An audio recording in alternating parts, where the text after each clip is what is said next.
In this video, I want to walk you through how to build a meaningful target list of schools in the college recruiting process. Because after working with a lot of families, I've found that the primary way that families build a target list of schools is by asking their kid, hey, what schools do you want to go to? And the kid names the first 10 or 20 that they can think of off the top of their head, and that's how they make their target list. But obviously, that's probably not going to get you the best results. And by the way, if you don't know who I am, my name is Jack Kruger. I run D1 Scholarship, and to date, we've helped athletes across 14 different sports generate tens of millions of dollars in scholarships. So I'm going to walk you through how you should be thinking about putting together your target list of schools, and then at the end of the video, I'm going to show you a really easy way that you can start doing it today. So let's dive in.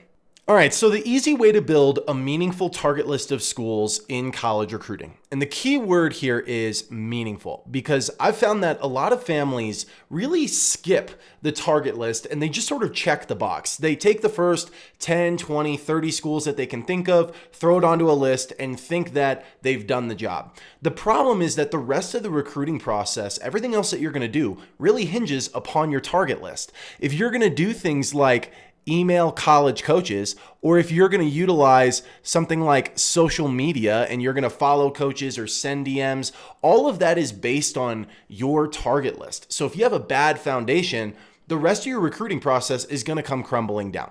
And so we're looking for a meaningful target list of schools. Well, what does that exactly mean?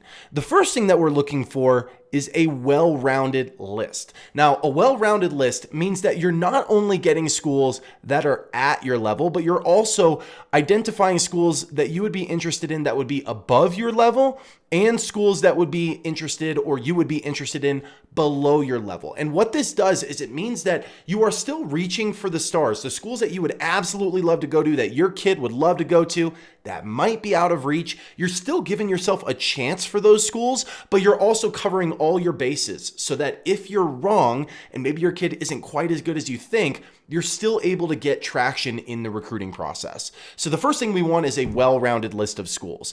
The second one is kind of obvious, but you would be surprised, is that schools that your kid would actually want to go to, right? These are schools that have traits that your kid has identified as something that they might want out of their college experience. The third thing is that these schools should be intentionally chosen, not just the first ones that come to mind. A lot of families put together their list of schools, and this is how they do it. The parent, will go to the kid and will say, hey kid, which schools do you love and do you want to target? And that kid will simply write down anywhere from 10 to 30 schools. And these are the first ones that come to mind. First ones that come to mind. Okay, so they're going to think about the schools that they know that are in their region, that their friends are interested in, that they've seen on TV, that they've seen on like video games that they play. That's what they're going to think of. They're not thinking of necessarily the traits that they're looking for in a school. That's just not the way that 15 to 17-year-olds think, okay? And then finally, the last thing we're looking for is a list that has a high probability of generating traction from college coaches. We want a list that is going to set you up for recruiting success throughout the rest of the recruiting process. Now, here's what most people do when they're building out their target list. When they start, they put anywhere from 10 to 30 schools on their target list. And this is sort of considered traditional recruiting advice. If you get your academic counselor to give you some advice at school or you ask a club coach, they're probably going to tell you to put 10 to 30 schools on a target list. Now, I can tell you that after helping hundreds of families through the process over the last few years, generating tens of millions of dollars in scholarships, this is not nearly as many schools as you think it is. This is actually a pretty small window in the recruiting process. 30 schools might sound like a lot to you because you haven't really gone through the process of trying to find more than 30 schools. But in the grand scheme of things, when you look at the math, and we're going to do that in a second, what happens if you only contact 10 to 30 schools, you're going to find out that it's just not that many. And so what happens for a lot of families is they contact these 10 to 30 schools for about 6 months. Okay. This is typically what they'll do. For 6 months, they'll contact these 10 to 30 schools and then they go, all right, we're not really getting very much traction here. We need to expand this. And they'll typically expand it to like 50 plus schools. But the problem is that they've lost 6 months of time here. And so there are less of those schools that are still actively recruiting. recruiting. They've filled some of their spots, and so there's just not as much opportunity available. So even though they expand their list to 50 plus schools now, they actually still struggle to get any traction. And so they do this again for another 6 months, right? So now it's been about a year, right? This would be about 12 months. They've done it for about a year, but they're still struggling to get traction here because they lost another 6 months. And so by the end of the process, the family is just like, all right, we're just going to take anybody. Like we need an opportunity. We'll figure out the rest later. We'll go through the portal. That's how they think about this, right? I want you to do the opposite of this, okay? So the more effective strategy is to actually do this in the beginning. And so you start by casting an incredibly wide net of 100 schools or more. And you might be thinking, 100 schools? I can't even name 100 schools. My kid is not interested in 100 schools. I'm not interested as the parent in sending my kid to a lot of those schools. I totally get it. Just hang with me for the rest of this video. And at the end, I'll show you a really easy way to actually get to 100 schools. Okay. So instead, what I want you to do is contact roughly 100 schools. And what's going to happen is you'll get anywhere from like 5 to 15 that will respond and become interested. Obviously, for some players, it might be a lot more than that. For some players, it might be a little bit less than that, but roughly 5 to 15. So notice what's happening here. You're actually narrowing down, right? You're getting more narrow as you're getting deeper into the process. That's the exact opposite of what's happening here. On the left side, you are getting wider and wider and wider, saying that you will take anything and everything that comes your way because you're getting desperate.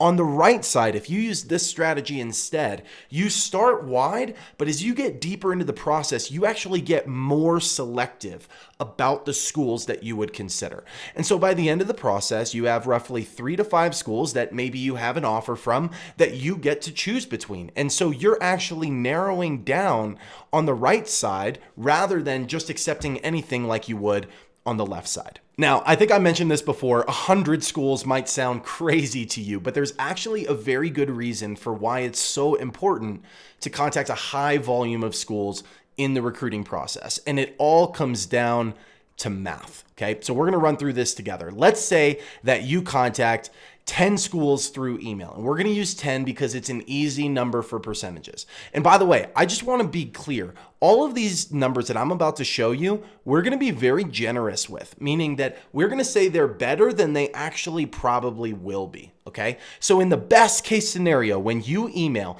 10 schools, 8 out of 10 of them might open your email. We call that an 80% open rate because not every single school is going to open your email. So roughly 8 of them will. Of those 8, about 6 of them will actually need your position in grad class because not every single school is recruiting for every position in grad class every single year. Now, this number will change based on how old or young your kid is. If your kid is like a senior, then that number might only be 2 or 3. If your kid is a freshman, that number might be 8 out of 8, right? But for now, we're going to say it's about 6 out of 8, which is about 75%. Again, probably pretty generous. Of those 6, about 4 of them are going to watch your video, okay? That's about 66%, and anybody that's done any emailing in college recruiting will tell you that that is a very high number. A lot of times, you might only see 10% or 20% or 40%, right? So that's already very high, but roughly 4 of them will actually watch your video. And 1 out of the 4 are going to think that your kid is actually good and respond. That's about 25%. Now, this number right here, 1, will depend on how good your kid is and the level of schools that you're contacting. If your kid is a Division I caliber player and you're contacting D3 schools, it might be 3 out of 4 or 4 out of 4. If your kid is a D3 caliber player and they only contact D1 schools, that number might be 0 out of 4, right? But let's say it's about 1 out of 4. And so that means for every 10 schools that you email, 1 of them responds, right? And so for most people who are sending 20 to 30, how many responses are they actually getting? They're actually only getting 2 to 3 responses. And so people will come to me and they'll be like, oh my gosh, Jack, I only got 2 to 3 responses. I don't understand what's going wrong.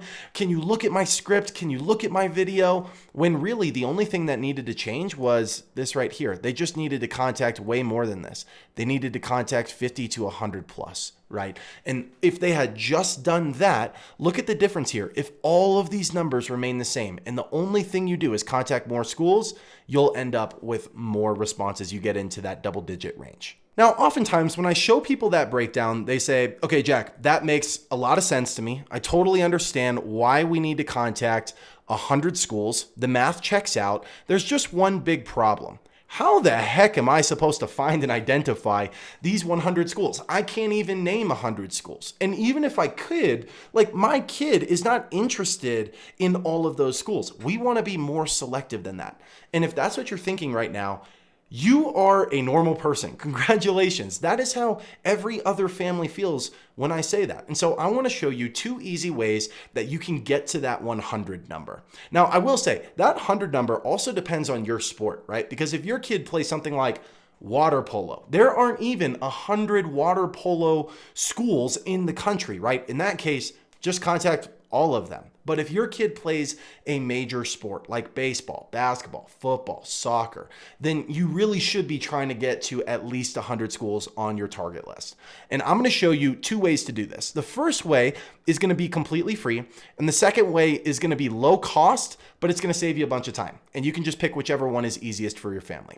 So the first option, let's talk about the free one. So the easiest way to do this is to simply start with schools that are in your state and bordering states. So look at the state that you live in and then identify all the states that touch your state. And if you live on the edge of the United States, then you can just pick a couple other schools that are in your region, okay? And you're probably going to get somewhere between like 4 and 6 states, okay? The next thing I want you to do is find all of the schools at each level in those states. So you're going to look at D1, D2, D3, NAIA, and junior college, okay? And if you look for all of these division levels in these 4 to 6 states, you are probably going to get very close to 100 schools. And depending on the state you live in, you might actually get way more than 100 schools, right? If you live in California or New York, then you're actually going to have to pare that down, okay? This is the simplest way to do it by far. It doesn't take that long to think about that. It's not the best way. All right. It's not the best way. This is not the most, we talked about the word meaningful. This isn't the most meaningful target list, but it's definitely better than the 10 to 30 schools that most people do. Okay. That's the first free way. The second free way, if you want to take it up a notch, is to start looking at the traits that your kid would be interested in. So let me give you an example. Okay. So let's say that your kid wanted to study business. They were looking at schools that had very high GPAs. They wanted to go somewhere warm. They also wanted to stay on, let's say, the East Coast. And then let's say that they wanted to go to a big school. Okay. And these are like their ideal criteria. If you started to go through all of these criteria, you might find that only 36 schools, and I'm obviously making this up, but you might find that only 36 schools fit your criteria. And you're like, okay, that's nowhere near the 100 number. How are we going to get it there? What you then want to do is list these in descending order of the most important to the least important. So the kid might go, you know what? I'm not really that tied to business. The most important thing to me is that I go to a very strong academic school. And then the second thing is I really want to be close to home. And so it's important that I'm on the East Coast. And then warmth would be cool, but it's not necessarily the most important thing. The business degree, I think I could study something else, but if, in an ideal world, that's what I would be able to study. And then it doesn't have to be a big school, but I guess I would prefer one, right? And so this is in descending order where this one is the most important to your kid, right? And so you list those out. And then what you do is you start crossing off from the bottom until you reach the 100 number. So if of these, and let's give ourselves a little bit more room here. So if of these, you cross off the big schools, and so you were at, let's say, 36, and you cross off big school, and that takes you to 51. Right? And you're like, all right, that's pretty good. And then let's say you crossed off the major that your kid was interested in, and that took you to like 86. And you're like, Ooh, I'm very close, right? Now at 86, you might just rock and roll with the 86, contact those schools. You're only 14 away from 100, wouldn't be the end of the world, right? But you could also say, all right, I guess it doesn't necessarily need to be super warm, and then this gets you to 112, right? And there you have your 100 number. You're starting with loose filters. And what ends up happening here is when you have the 112, okay? And you contact those schools, let's say it's a 10% reply rate, something like that, okay? And so you have roughly 11 schools that reach out and they're interested in your kid. Then what you do with these 11 is you compare them to all of these other stats that you crossed off. And you say, well, of these 11, how many of them fit these criteria? Well, it looks like about 6 of them do. Then these are the 6 schools that you absolutely prioritize. They meet your criteria and they've expressed interest in your kid. And so if you're going to do this free, this is how you would do this. You would simply use an amazing tool called Google, and it's going to take you a lot of time, but it's going to be completely free. And you would just simply look through all the schools that would fit these criteria by doing research, going to all the school websites, looking at their major stuff. You're probably going to have some sort of like Google sheet where you're tracking all of this stuff. It's definitely doable to do it completely free. It's just going to take you some time. What I want to do now is show you an alternative option where it's going to cost a little bit of money, but it'll also save you a lot of time. All right, so if you want to make the process of building your target list a little bit easier, a little bit faster, you can use Scholarship University. I'll leave a link in the description to the platform in case you want to access it. So I'm going to go over to schools, and you can see there are filters here at the top where we can filter by the criteria that we're interested in. Let's see how many schools, 1,042 schools in this user's specific sport. All right. And so what we want to do is play around with these filters until we get to roughly that 100 school mark that we're looking for. Okay. So let's start with school size, and let's say that I'm interested in smaller schools. All right. So small and medium schools. And then let's add a couple other filters here. So that takes us to how many? 889. All right. So we definitely need to pare this down a little bit more. Let's go to specific states. So I'm just going to select a few of these here. I'm just picking ones. Okay, something like that. So we selected 10 states. How many are we at now? All right, 221. So we're getting closer to the 100 mark, but we need to add a few more filters here. Let's go to average GPA. So let's say 3.8 and above, and then let's say 3.6 to 3.8. And where are we at here? Okay, so 56 schools. So now we are below the 100 mark. We need to add some more, or really reduce some more filters to open it up to get closer to that 100. So we could either add more states, right? Or in this case, let's just add another GPA level and see what it says about this. Okay, 98 schools. We're basically right at that 100 mark. So I'm just going to rock and roll with those for now. And so now I have 98 schools that fit my criteria, and I just made that target list of schools in how many seconds was that? Like 45 seconds, 60 seconds or something like that. So it'll save you a bunch of time. And then what we can do is we can select these schools, and let's create a new list called our 98 first schools, something like that. So we're going to create this list. Okay, I'm going to move me out of the way. So you can see those are added. We're going to scroll down. I'm going to go to the next page of schools that are on this and fit this criteria. We're going to add those to the list. Okay, beautiful. And so now I can go to my list, and you see that here is my list of 98 first schools, and my target list is now done. It was really that easy. I don't have to worry about Google. I don't have to worry about anything else. And then of course, if I click into one of these schools, then I get all the information about those schools. There's enrollment here. There's the city size.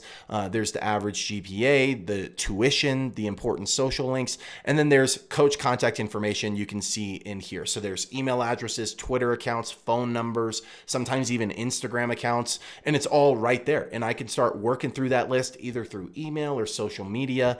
And so that just saves a whole bunch of time in terms of building out that target list. And then there's some other really cool features in here as well that you can kind of explore. So there you have it. You now have a methodical way of building a meaningful target list of schools in the college recruiting process. You are already multiple steps ahead of the families who are just sort of throwing 10 to 30 random schools on a list and hoping for the best. And so I hope that you found this video helpful. If you did, please drop a like. It really helps the channel. And then of course, if you're not subscribed and you want to be notified of future videos, you can subscribe as well. Thank you so much for watching, and I'm looking forward to seeing you in the next video.